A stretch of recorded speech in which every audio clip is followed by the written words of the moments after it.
Seja muito bem-vindo ao canal SOS Física do Enem. Na aula anterior, falamos sobre operações com vetores. Finalizaremos nesta aula as operações vetoriais. O assunto desta aula será componente de um vetor. Na aula anterior, vimos as operações básicas com vetor, como multiplicação por um escalar e adição vetorial. Nesta aula, falaremos de como decompor um vetor segundo direções pré-definidas. Imagine a seguinte situação.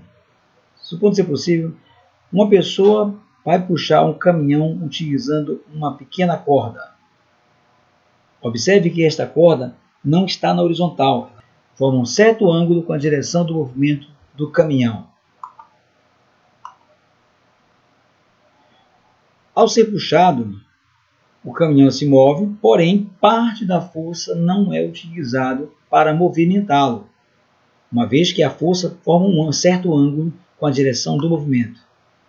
Vamos analisar esta situação agora sem a figura, apenas utilizando um plano cartesiano. Vamos colocar as direções x e y, no qual a força está sujeita. Chamaremos aqui de componentes de F nas direções x e y da seguinte maneira: Fx será componente de F na direção x e Fy será componente de F na direção y. Vale a pena ressaltar que as componentes também são chamadas de projeção do vetor segundo as direções. Fx, projeção segundo a direção x, e Fy, projeção segundo a direção y. Se observarmos atentamente o triângulo formado pelo vetor f e suas componentes fx e fy, teremos que este triângulo é um triângulo retângulo, onde o ângulo φ representa o ângulo entre o f e a direção desejada, no caso a direção x, onde a relação então entre a componente fx e o f vetor é o cosseno de φ.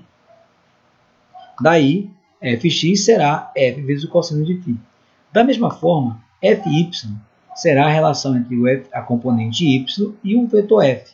Portanto, Fy é igual a f vezes seno de θ. Dessa maneira, encontramos as componentes de um vetor, ou decompomos o vetor segundo suas componentes. Vamos a um exemplo.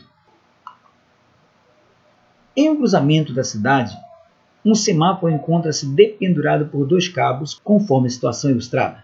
Sabe-se que o peso do semáforo é 200 N e que o ângulo formado pela horizontal e o cabo da direita vale 30 graus.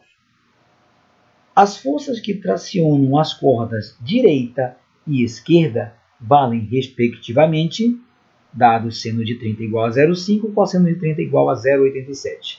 Para resolver essa questão, basta analisarmos as forças envolvidas sobre o semáforo. Colocaremos aqui P representando o peso do semáforo, T1 e T2 as trações ou tensões nos cabos que mantêm o semáforo na posição. Vamos analisar transportando essas forças para o plano XY. O peso e as tensões. Se analisarmos direito, apenas o plano agora, podemos perceber que a relação entre as três forças se anulam completamente, ou seja, a soma dessas forças é zero. Veremos mais à frente, na dinâmica, que isso é o caso da situação de equilíbrio. Contudo, queremos mostrar apenas a situação vetorial. Fazendo a decomposição do vetor T2, segundo a direção x e y, encontraremos suas componentes ou suas projeções T2x e T2y, onde podemos tirar que a soma vetorial é zero, isto é, a força resultante é zero. Segundo a direção x, Frx é zero, e segundo a direção y, Fry é zero. Pegando a direção y, temos que o T2y, ou seja, a componente T2 na direção y, é anulada pelo peso, ou ela anula o peso. Desta forma, analisando o triângulo formado por T2, T2x e T2y, temos que T2y é o T2 vezes o seno de 30, que é o peso. Assim, teremos que T2 é o peso dividido pelo seno de 30.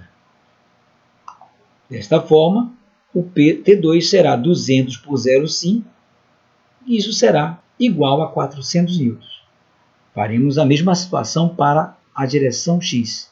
Só que na direção x, observe, T1 é anulado ou anula T2x. Lembrando que T2x é T2 vezes cosseno de 30. Assim, T1 será 400 dividido por 0,87, igual a 348 newtons. Desta maneira, para direita e esquerda, respectivamente, encontraremos como resposta a letra C. É isso aí, espero que tenham gostado, espero ter os ajudado com o tópico de vetores. Não se esqueça de se inscrever no canal, dar o seu like, compartilhar e mandar suas dúvidas nos comentários.